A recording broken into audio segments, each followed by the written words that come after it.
참 좋은 NTV 아리랑 부동산의 김윤관입니다. 선순위 전세권자가 경매 신청을 했는데 배당을 전액을 못 받았다 그랬을 경우에 선순위자니까 이분의 보증금을 인수해야 되는지 아니면 말소가 되는지에 대해서 알아보려고 합니다. 시작하기 전에 2022년 11월 9일자죠. 9일자에 진행된 경매 물건 중에 제가 영상을 올려드렸던 물건들이 있어요. 그 물건들의 낙찰 금액들을 한번 알아보려고 합니다. 세종시 금남면 영곡리죠. 영곡리 물건 요 두 건이죠. 1번 물건, 2번 물건이 있었는데 요걸 제가 현장에서 영상도 올리고 해드렸습니다. 분석도 해드렸고요.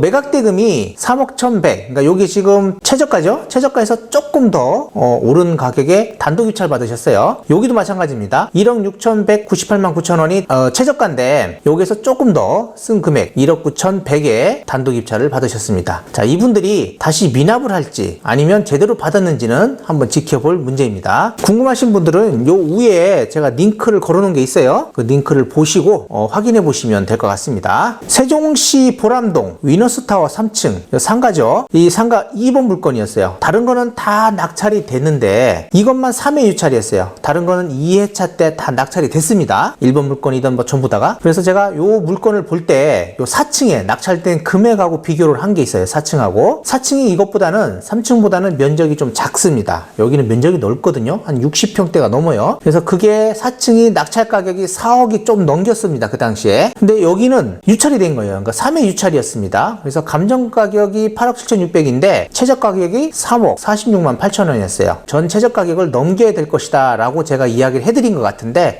최저 가격을 넘겼습니다. 2차 최저 가격을 넘겼어요. 그래서 4억 6,150만 원에 낙찰이 됐고요. 이분이 한 분, 전 최저가 가격에 비슷하게 쓰신 분이 또 한 분 있어요. 그래서 두 분만 전 최저 가격을 넘겼고 나머지 분들은 전부 전 최저가 밑에서 금액을 썼다라고 보시면 되겠습니다. 입찰자 수는 11명이었습니다. 자, 그리고 대전 서구 둔산동 스카이빌입니다.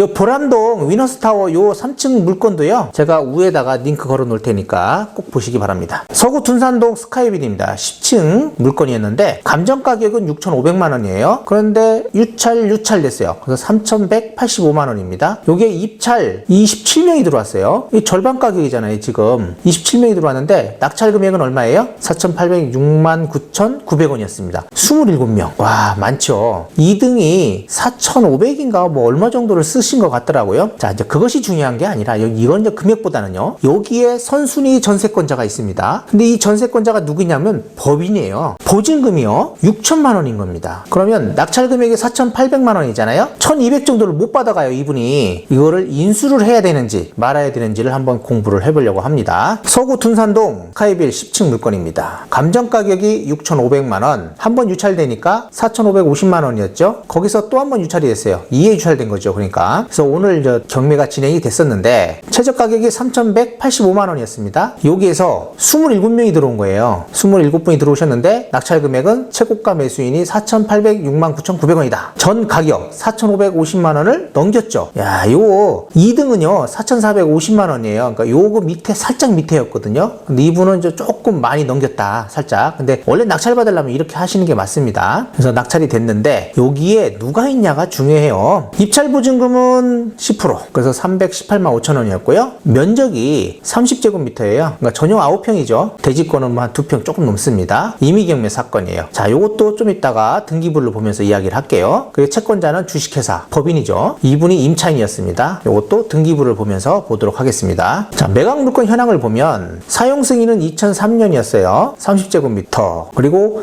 건물 가격만 한 4,500만 원 정도 감정을 했네요. 요 가격선에 낙찰됐다라고 보시면 돼요. 여기서 조금 왔다 갔다 했다. 말소 기준 권리가 21년 1월 15일. 와, 요게 21년 1월 15일. 근데 여기 전입 확정일자 없네요. 이렇게 하면 이분이 대항력이 없습니다. 전입이 안 돼 있으니까. 중요한 건 왜 이분이 전입하고 확정일자가 없냐면 임차인이 법인이에요. 주택임대차 보호법상 법인은요 주임법의 적용을 받지를 못합니다. 그렇기 때문에 이분은 전입 확정일자를 안 받은 거예요. 그러니까 보증금이 6천만 원이었습니다. 와, 이분이 뭐 거의 시세에 맞게 들어갔는데 전입도 안 되죠. 확정일자도 안 되죠. 굉장히 불안했겠죠. 배당 순위는 일단 있어요. 이거 있는 이유가 뭐냐면 이분이 전세권 등기를 했기 때문입니다. 이분이 전세권 등기 할 할 때까지만 해도 아무런 권리가 없었던 것 같아요. 그런데 전세권 등기를 하고 나서 이따 등기부를 보면 아시겠지만은 뭐 압류들이 막 들어오기 시작을 해요. 그러니까 제가 볼 때는 주인분이 이제 소유자가 이 법인한테 이야기를 한 것 같습니다. 내가 뭐가 좀 잘못됐으니까 전세권 등기를 하는 게 어떻겠냐라고 해서 주인이 동의하에 전세권 등기를 만기 한 9개월 전인가 뭐 그렇게 한 것 같더라고요. 그러니까 2021년 10월이 이분이 만기인데 1월 달에 전세권 등기를 했어요. 얼마 전세 기간이 남지 않은 상태에서 전세권 등기를 한 겁니다. 그리고 나서 21년 10월에 전세가 만기됐잖아요. 보증금 반환이 안 되니까 이분이 경매 신청을 한 겁니다. 그러면 이분이 경매 신청을 하게 되면 선순위 전세권자인데 경매 신청을 하게 되면 어떻게 된다? 말소 기준이 된다 이거예요. 그래서 다 받던 못 받던 소멸한다. 여기서의 포인트는 이겁니다. 자, 자세히 보도록 할게요. 여기 전문가 멘트라고 나와 있는데 이게 옥션원에 이제 전문가 분들이 계실 거 아니에요? 그분들이 써놓은 글인 거예요. 여기다가 본건은 전세권자가 전세권에 기한 임의 경매 신청을 했다. 여기서 임의 경매 신청을 하게 되려면 건물 전부에 전세권 등기를 했어야만 임의 경매 신청이 됩니다. 이것도 좀 이따가 제가 볼 거예요. 그러니까 건물의 일부에 전세권 등기가 됐다면 임의 경매 신청이 안 되고 강제 경매 신청을 하셔야 돼요. 그래서 임의 경매로 신청해야 매각으로 소멸되고 매수인이 인수 금액은 없다라고 되어 있어요. 그래서 현행법상 선순위 전세권자가 배당 요구 종기일까지 배당 신청을 하면 이분은 이제 배당 요구를 안 했어요. 배당 요구 안 한 걸로 되어 있죠. 그런데 경매에 신청했잖아요. 경매 신청을 하게 되면 배당 요구한 거와 똑같습니다. 배당 신청을 하면 존속 기간과 관계없이 소멸된다라고 되어 있어요. 근데 이분이 만약에 경매 신청을 안 하고 다른 사람이 경매를 신청했다면 배당 요구도 안 하고 가만히 있게 되면 어떻게 되겠어요? 전세권자로서 배당 요구를 안 하면 인수가 되겠죠. 근데 이분이 경매를 신청하기 때문에 배당 요구를 한 걸로 봐서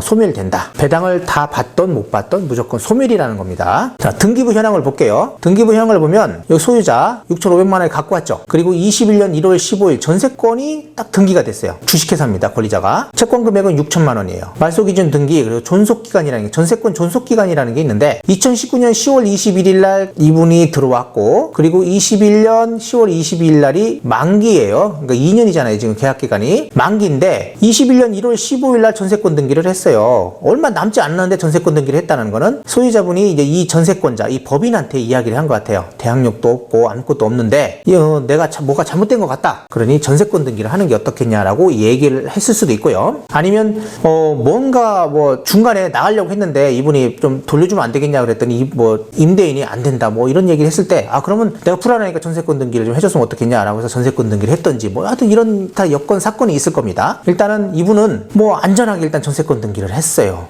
그래도 다행이죠. 만약 이거 안 했으면 이분 6천만 원 한 푼도 못 받습니다. 받을 수는 있겠지만 받는 금액이 현재보다는 굉장히 적어질 거라는 거죠. 그래서 이분이 경매 신청해서 6천만 원 신청했고 배당을 받게 되는데 낙찰 금액이 4,800만 원 돈이죠. 그래서 이분이 4,800을 배당 받고 말소된다. 그래서 1,200만 원 정도는 못 받는다라고 보시면 되겠습니다. 그래도 그나마도 다행입니다. 자, 매각물건 명세서를 보면 요 최순위 설정 21년 1월 15일 전세권이 말소 기준 권리다라고 표시해 줬고요. 전세권자 여기 있죠? 6천만 원. 그리고 전세권 설정 등기일자는 21년 1월 15일이다 라고 되어 있습니다. 그리고 여기 뭐 또 하나 더 기입해 주면 좋은 게 뭐예요? 선순위 전세권자가 그러니까 전세권자가 경매 신청했다. 이렇게 써줘야 또 원래 또 좋은 거 아니겠어요? 근데 여기에 이제 최순위 설정일이 잡혀 있으니까 안 써주신 것 같습니다. 원래는 써주는 게 좋은 겁니다. 전세권에 대해서 한번 요점을 간략히 한번 이야기해 보려고 해요. 전세권은 이제 민법상에 보면 타인의 부동산에 대해서 점유, 사용, 수익할 수 있는 권리를 말한다고 합니다. 그러니까 타인의 부동산 전부에 대해서 사용, 수익할 수 있는 용도에 따라서 용도에 쫓아가지고 뭐 사용, 수익할 수 있는 권리다. 그래서 용익물권이라고 합니다. 그래서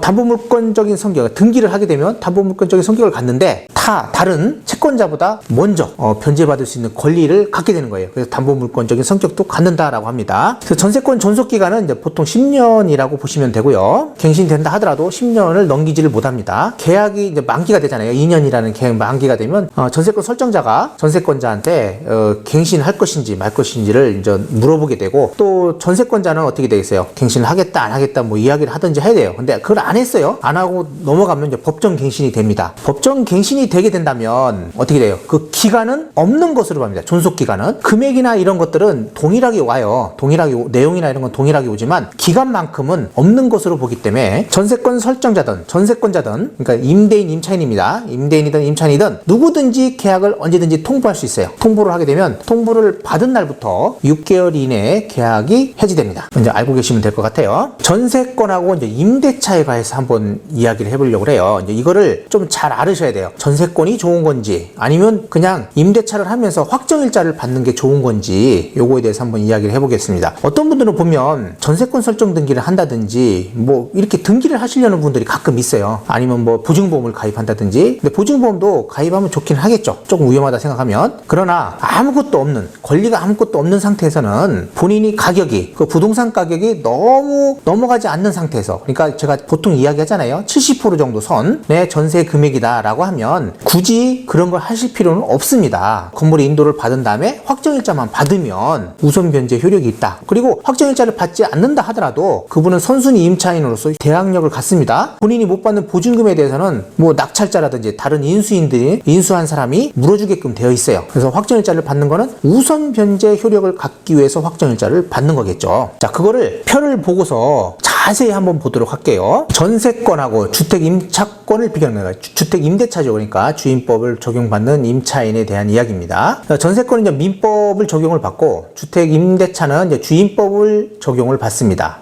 전세권은요, 등기를 하면 돼요. 건물 등기부에 등기가 되면 효력을 발휘하고요. 등기소 가서 하셔야 되겠죠. 이걸 하게 되려면 임대인의 동의가 필요합니다. 그리고 뭐 거주든 전입신고 이거 요건은 뭐 필요가 없어요. 우선 변제 기준은 등기 접수일 기준으로 우선 변제 효력을 갖게 되는 거예요. 그리고 건물에만 효력을 발휘하고요. 그래서 전세권은요, 아파트 같은 거는 이제 같은 공동주택이잖아요. 그러다 보니까 뭐 건물하고 토지 전부 다의 효력을 발휘한다고 볼 수 있겠지만, 단독주택 같은 거는요, 건물, 이거 뭐 다가구나 이런 거 있죠. 그런 거에 대해서는 건물에만 효력을 발휘할 수 있어요. 토지에 대해서는 권리가 없는 거예요. 그래서 전세권은 오히려 단독주택이나 이런 데서는 불리하다라고 보시면 될 것 같고요. 그래서 임대인의 동의 없이 뭐 전전세 이런 것도 가능하고요. 그리고 임대인 동의 없이는 전세권을 설정할 수 없다. 그리고 여기 보면 이제 경매 신청이라는 게 있는데, 이분이 지금 법인인데 전세권 등기를 하고 경매 신청을 했죠. 이미 경매 신청을 했습니다. 이거는 건물 전부에 전세권이 있을 경우에만, 설정된 경우에만 가능한 거예요. 건물 일부, 그러니까 뭐 단독주택이나 다가구 같은데 뭐 어느 호실로 들어갔을 때는 이런 임의 경매 신청이 불가능한 겁니다. 강제 경매 신청만 가능해요. 그래서 여기는 임의 경매 신청했잖아요. 아파트이기 때문에 가능한 겁니다. 공동주택은 가능하다. 그래서 건물 전부에 대해서 전세권이 설정된 경우는 임의 경매 신청이 되고요. 선순위 전세권자로서의 권리, 경매 신청하면 배당 요구한 거와 같다라고 이야기했죠. 임대차는 어떻게 돼요? 계약서에 확정일자를 받으면 우선 변제 효력을 갖죠. 뭐 확정일자는 어디서 받아요? 주민센터나 뭐 등기소, 공중사무소 아무 데나 상관없습니다. 임차인 단독으로도 가능해요. 뭐 주인의 뭐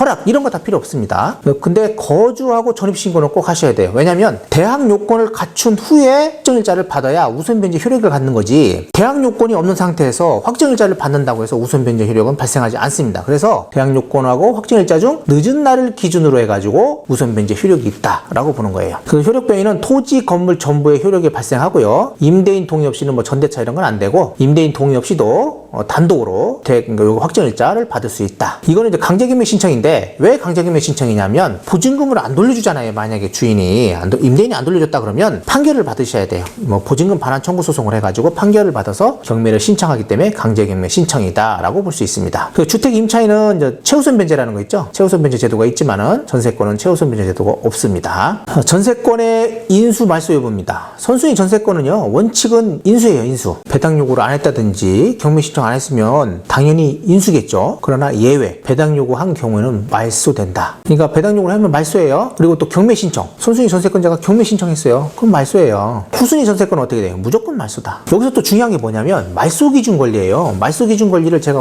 언젠가 한번 말씀드린 것 같은데 6가지가 있습니다. 원래 근저당, 저당, 그리고 압류, 가압류, 그리고 담보, 가등기, 그리고 경매 개시 결정 등기 등은 말소 기준 권리로 봅니다. 선순위 전세권은요, 말소 기준 권리가 될 수도 있고 안 될 수도 있어요. 그게 바로 이겁니다. 만약에 말소 기준 권리가 된다고 하는 거는 배당 요구를 한 거죠. 경매 신청을 했던. 근데 안 했다라고 하면 말소 기준 권리가 아니에요. 그냥 인수니까 그렇게 생각하시면 되겠습니다. 그리고 주임법에 임차인 지위, 그리고 전세권 지위를 다 같이 가질 수도 있겠죠. 임대차로 들어갔는데 임차인의 지위하고 또 전세권 등기했으면 전세권 지위를 동시에 가질 수 있어요. 그럴 때는 본인이 원하는 거를 발휘하면 돼요. 내가 전세권의 지위를 갖고 싶다 그러면 전세권 지위를 가지면 되는 거고, 임차인의 지위를 갖고 싶다 그러면 임차인 지위를 가지면 돼요. 그거는 언제든지 선택 가능합니다. 자, 이 이야기가 뭐냐면, 경매가 됐는데 내가 선순위 전세권자예요. 그리고 선순위 임차인의 지위도 갖고 있어요. 그럴 때는 선순위 전세권자로서의 배당 요구를 하면 하면 선순위 임차인의 지위는 그대로 살아있는 거예요. 그래서 제가 언제 한번 영상을 올려드린 게 있어요. 이거를 선순위 전세권자와 선순위 임차인의 지위를 갖고 있을 때 전세권자가 배당 요구를 했단 말이죠. 근데 선순위 임차인의 지위로서는 안 했어요. 근데 이번 사건처럼 전액 다 변제를 받지 않고 일부 변제만 받아요. 그럴 때는 나머지 금액은 어떻게 돼야 돼요? 인수를 하게 되는 겁니다. 최고가 매수인이. 굉장히 주의해야 할 사항이에요. 여기에서는 이분이 다 배당을 받지 않아도 인수를 하지 않지만 선순위 임차인의 지위도 같이 갖고 있다면 그때는 인수할 수 있다라고 보셔야 됩니다. 굉장히 중요한 거니까 제가 그 영상 찾아가지고 맨 마지막에 링크 걸어 놓겠습니다. 이상으로 전세권, 선순위 전세권자 경매 신청을 했는데 인수해야 되냐, 말소되는지에 대해서 알아봤습니다. 다음에도 더 좋은 영상을 가지고 찾아뵙도록 하겠습니다.